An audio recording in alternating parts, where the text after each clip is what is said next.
Nah, kita baru aja sampai. Tempat yang aku tuju ini letaknya di daerah Caringin, Kabupaten Bogor. Kurang lebih 1,5 jam dari Jakarta dan tadi nggak macet di jalan. Sekarang aku mau check-in dulu, habis itu kita lihat-lihat. Yuk! Untuk kesini, ketik aja Depadi Villa di Google Map. Kalau aku kemarin dari Jakarta lewat Jagorawi dan keluar tol di Ciawi. Terus lanjut hingga perempatan Ciawi dan lurus ke arah Sukabumi. 4 km dari perempatan Ciawi, kita masuk pertigaan di kiri jalan, masuk menuju Pasar Cikeretek.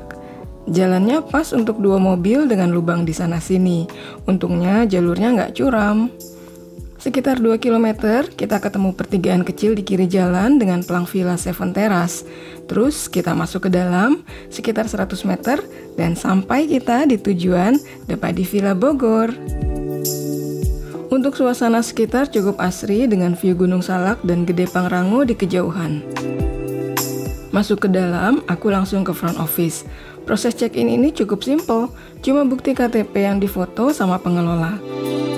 Saat aku mulai keliling, baru berasa deh kalau tempat ini unik banget gayanya. Biasanya kan satu penginapan itu punya gaya bangunan yang hampir sama. Di sini semua bangunannya random dan berbeda. Berasa kayak nginep di rumah saudara yang ada di kampung gitu. Bangunannya banyak pakai bahan daur ulang, jadi gaya etnik plus rustik suka-suka. Di bagian depan ini banyak tipe kamar dari yang kapasitas 2 orang sampai 6 orang. Tapi aku mau bahas tipe yang bagian belakang aja.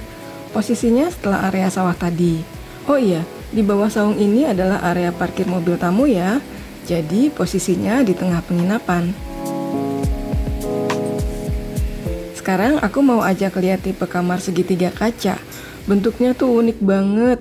Bangunannya full kayu dengan atap semacam rumbia gitu. Pas masuk, ada toilet di kiri dan ruang bilas di kanan pintu. Atapnya yang tinggi bikin ruangan yang sebenarnya nggak luas ini jadi berasa luas. Kanan kirinya itu kaca besar dengan kusen yang dibentuk segitiga menyilang. Unik banget ya. Di bagian tengah ada kasur double bed ukuran king dengan dipan bikinan sendiri. Perlengkapan gelas dan pemanas air tersedia juga di sini. Untuk toilet dan kamar bilas juga punya layout yang unik. Satu lagi yang berbeda untuk kamar ini adalah posisi bangunan yang berdiri di atas sungai kecil berbatu. Jadi dari dalam kamar kita bisa tiduran sambil lihat aliran air di bawah dari jendela di kanan kiri kamar. Bikin mupeng nggak kamarnya? Sekarang kita jalan ke belakang ya. Nah, itu dia kolam renangnya. Kita lihat yuk. Depadi Villa punya kolam renang yang posisinya ada di bagian paling belakang. Untuk kesini ada jalur jembatan yang menghubungkan kita langsung dari front office.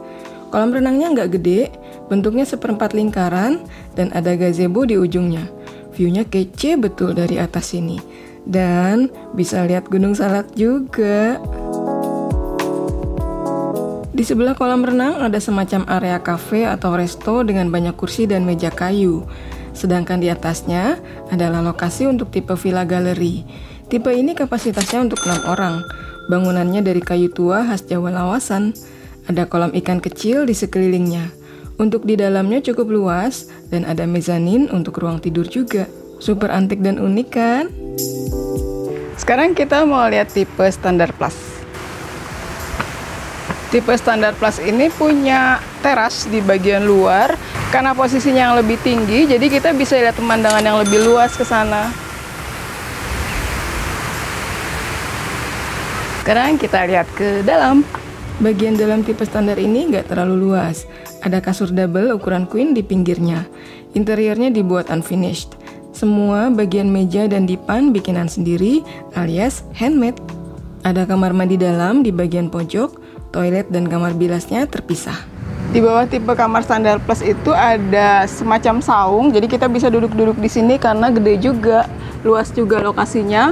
Terus di sebelah sini, sebelahnya saung ini juga ada satu kamar lagi. Saya rekomendasi ini buat teman-teman. Kita lihat yuk. Tipe yang ini merupakan bangunan joglo khas Jawa Lawasan. Harganya paling murah dan dalamnya nggak luas, cuma nyaman dan adem. Ada kasur ukuran queen dengan dipan handmade. Kamar mandinya ada di pojok, dengan toilet dan kamar bilas yang terpisah. Sekarang kita lihat tipe lain ya. Nah ini dia, jadi ada teras di depannya. Materialnya kebanyakan kayu-kayu bekas yang dirancang gitu, jadi bentuknya unfinished rustic. Kita bisa duduk-duduk di sini dan pekarangannya menghadap ke unit yang lain. Sekarang kita lihat ke dalamnya. Nah ini kamar yang aku pakai nginep malam ini. Jadi ini tuh tipe family, kapasitasnya buat 4 orang, makanya ada 2 tempat tidur di sini. Satu di atas, satu lagi di bawah kasurnya. Dan kasurnya ini ukurannya yang king, sudah dilengkapi dengan selimut.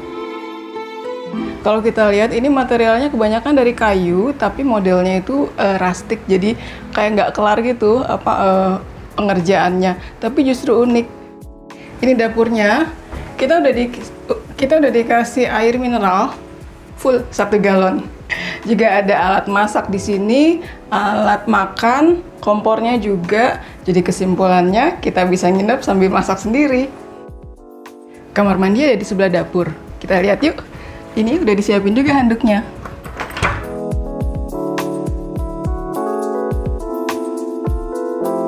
Tipe ini punya teras belakang kecil. Dari teras ini kita bisa duduk-duduk sambil lihat view Gunung Gede Pangrango di kejauhan. Sekarang aku mau nyobain berenang. Ternyata kolam renangnya nggak terlalu dalam, cuma cukup buat berenang santai. Tempat ini sebenarnya cukup bagus, hanya saja banyak akses yang kurang nyaman, soalnya naik turun tangganya cukup curam. Plusnya adalah tempat ini tuh nggak jauh dari Jakarta, tapi tenang banget.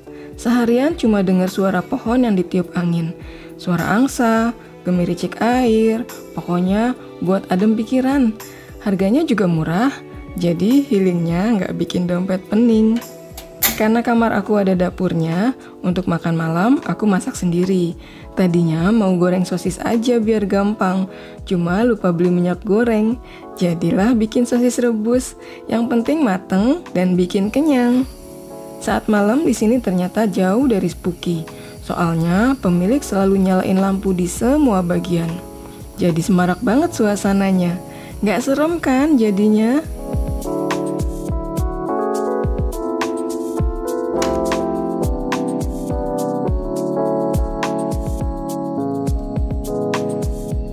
Saat pagi, cuaca lumayan cerah setelah semalam hujan. Matahari terbit dari balik Gunung Gede Pangrango. Udara masih berasa dingin gitu, enak buat jalan keliling pagi-pagi. Habis keliling, perut lapar, jadi aku masak mie goreng instan buat sarapan.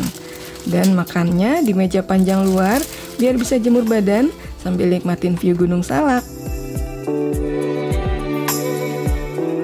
Menurut aku, Depa di Villa cocok buat teman-teman yang cari tempat tenang tapi nggak masalah sama fasilitas yang sederhana. Buat yang biasa hotel berbintang banyak, mungkin akan jadi kurang nyaman. Kalau aku sih oke-oke aja, apalagi budget juga kadang-kadang pas-pasan. Jadi, model penginapan seperti Depa di Villa itu cocok banget buat aku dan keluarga.